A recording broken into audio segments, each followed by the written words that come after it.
What's the meaning of briefing?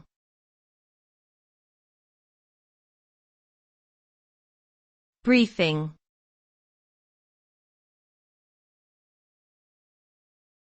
Briefing.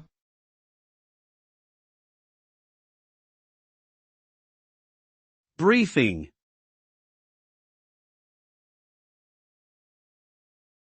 Briefing.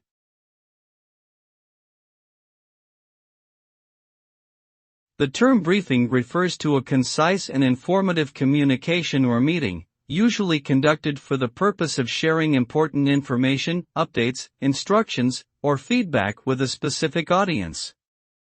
The primary objective of a briefing is to convey a message effectively and efficiently, ensuring that the recipients understand the key points and can act upon them as necessary. Briefings are commonly used in business, government, military, academic, and other organizational settings, often serving as a tool for decision-making, problem-solving, and collaboration. Effective briefings require careful planning, active listening, and clear communication skills, and can be delivered in various formats, such as oral presentations, written documents, or multimedia materials.